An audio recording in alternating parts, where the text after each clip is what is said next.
کہ صحابہ ایک دوسرے کی خوبیاں تلاش کرتے تھے، اور نبی کریم صلی اللہ علیہ وسلم نے فرمایا جب میری امت ساری ہدایت کی باتیں جاننے کے باوجود سمجھ بوجھ ہے، حرام حلال جائز ناجائز کا پتہ ہے، پھر بھی جب دین کی باتوں کو بھلا دے گی، چھوڑ دے گی، عمل نہیں کرے گی، زبان سے انکار بھی نہیں کرے گی اور عمل بھی نہیں کرے گی، تو کیا ہوگا؟ فَلَمَّا نَسُوا مَا ذُكِّرُوا بِهِ فَتَحْنَا عَلَيْهِمْ أَبْوَابَ كُلِّ شَيْءٍ، جب میری امت، اللہ فرماتے ہیں جب بندے اللہ کی ہوئی نصیحتوں کو، قرآن احکامات کو، تاجدار مدینہ خاتم الرسل محمد مصطفیٰ صلی اللہ علیہ وسلم کی بتلائی ہوئی نصیحتوں کو بھلا بیٹھے گی، چھوڑ دے گی، عمل نہیں کرے گی، تو کیا ہوگا پتہ ہے؟ اب ذرا جو بات اگلی قرآن نے کہی ہے، اللہ نے کہی ہے، اللہ کے کلام میں اللہ نے نازل فرمائی ہے، اس کو اپنے ذات پہ فٹ کرنا، اڑوس پڑوس کی طرف توجہ مت دینا، اس لیے کہ کلام اللہ ہر ایک کے لیے انفرادی پرسنل بھی ہے، اجتماعی بھی ہے۔ عبد المقصد اپنے آپ کو مخاطب کرے گا، آپ اپنے آپ کو مخاطب کریں۔ اللہ نے کیا کہا؟ فَلَمَّا نَسُوا مَا ذُكِّرُوا بِهِ فَتَحْنَا عَلَيْهِمْ أَبْوَابَ كُلِّ شَيْءٍ، پھر دنیا کے اندر ان کے اوپر دنیا کی ساری کامیابیاں کھول دی جائے گی، کاروبار میں آمدنی بڑھ جائے گی، دنیا میں مان محبت اور لوگوں میں آہو بھگت بڑھ جائے گی، لوگوں کی تجارتیں بڑھ جائیں گی، گھر کی فراوانیاں، گھر کا عیش و عشرت، شان شوکت بڑھتی چلی جائے گی، ہر ایک آدمی کو ضرورت سے زیادہ مال ہوگا، اپنی ضرورت سے زیادہ اس کے پاس گھر میں اسباب اور چیزیں موجود ہوگی، رہنے کا ایک مکان نہیں انیک مکان مل جائیں گے، دنیا کی ہر چیز بڑھتی جائے گی۔ فرحوا بما اوتوا، یہاں تک کہ آدمی یہ سمجھنے لگیں گے۔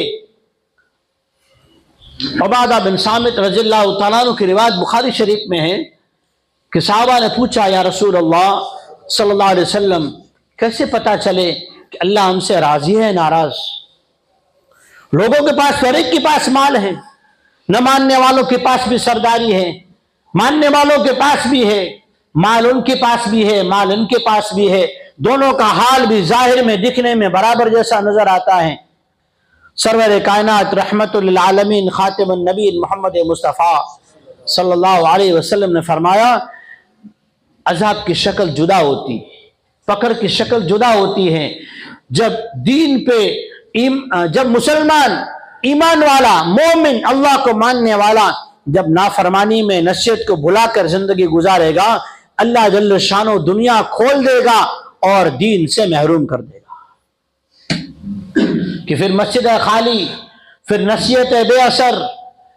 پھر واعظین کے واعظ ہمارے دلوں پر کوئی اثر نہیں چھوڑیں گے، پھر توبہ کی توفیق نہیں، پھر آنکھیں خشک ہو جائیں گی، دل سخت ہو جائیں گے، پھر پیشانی اللہ کے در پہ جھکانے میں مزہ نہیں آئے گا، پھر مختصر نمازیں ہوگی، صرف فرائض ادا کر کے آدمی مطمئن ہو جائے گا، اور پھر کیا ہوگا کہ دلوں پر اللہ کی طرف سے سختی آ جائے گی۔ حضور نے قسم کھائی، ترمذی کی روایت میں نے پڑھی، حضور فرماتے ہیں والذی نفسی بیدہ لتأمرن بالمعروف ولتنہون عن المنکر، تم ضرور بھلائیوں کا حکم کرنے کی اپنا مقصد بنا لو، اپنا جز بنا لو، زندگی کا رات دن ایک دھن بنا لو، گناہوں کو چھوڑو، گناہوں کو چھڑاؤ، گناہوں کو چھوڑو اور چھڑاؤ، لوگوں کو روکو اور خود رک جاؤ، صرف روکنا نہیں رکنا بھی ہے، ورنہ کیا ہوگا فَلَيُوشِكَنَّ اللَّهُ أَن يَبْعَثَ عَلَيْكُمْ عَذَابًا مِّنْهُ، اگر ایسا نہیں کرو گے، نصیحت بھلا دو گے، احکامات کو چھوڑ دو گے، دنیا تو آئے گی، ہر طرف سے آئے گی، آج آ رہی اس سے زیادہ آئے گی، بڑھ چڑھ کر آئے گی، نہیں چاہو گے اتنی آئے گی، خواہشات جو چاہو گے پوری ہوگی، جو من میں مراد ہوگی برابر ہو جائے گی، ہر ایک تمہاری چاہت اپنی فیوریٹ چیزیں مل جائیں گی، لیکن ہوگا کیا؟ فَتَدْعُونَهُ فَلَا يَسْتَجِيبُ لَكُمْ، اللہ سے دعائیں مانگو گے نا تو اللہ تعالیٰ تمہارے دعائیں قبول نہیں کرے گا، دعائیں قبول نہ ہوگی۔ کہ اللہ کو راضی کرنے کے لیے تو کہا کہ بھلائی خود کرے، بھلائی کو پھیلائے، گناہوں سے خود رکے، گناہوں سے روکے۔ ایسا آج کا دور نہیں ہے جیسا حضور نبی کریم صلی اللہ علیہ وسلم کے زمانے میں تھا۔ آج کا دور بڑا نرم ہے۔ اس زمانے میں ایک بات سیکھنے کے لیے صحابہ کو سفر کرنا پڑتا تھا، عمل کرنے کے لیے جان پہ زخم سہنے پڑتے تھے، دین پر قائم رہنے کے لیے اپنے خاندان سے دشمنی مول لینی پڑتی تھی۔ آج دین کی کسی بات پہ عمل کرنے کے لیے کوئی تکلیف نہیں، حلال کمائی کے لیے سارے راستے آسان، نمازیں پڑھنے کے لیے ہر چند قدم پہ مسجدیں موجود، وضو کرنے کے لیے ہر جگہ پانی موجود، دین سیکھنے کے لیے مساجد میں علماء موجود، دین سیکھنے کے لیے محلے میں مکاتب موجود، نسلوں کو دیندار بنانے کے لیے مکاتب میں کتابیں اور مدرسین موجود، سارے اسباب موجود ہے۔ پھر بھی اگر ہم اللہ کی نصیحتوں کو، کلام اللہ کی باتوں کو بھلا دیں گے تو آج وہ ماحول اپنی ذات سے جوڑ کر دیکھیں کہ آج ہماری زندگی اعمال سے دور ہے۔ اور پھر انس رضی اللہ تعالیٰ عنہ فرماتے ہیں، سرور کائنات جناب محمد مصطفیٰ صلی اللہ علیہ وسلم نے فرمایا، ان اعظم الجزاء اعظم البلاء وان اللہ اذا حب قوما ابتلاهم فمن رضی فرضی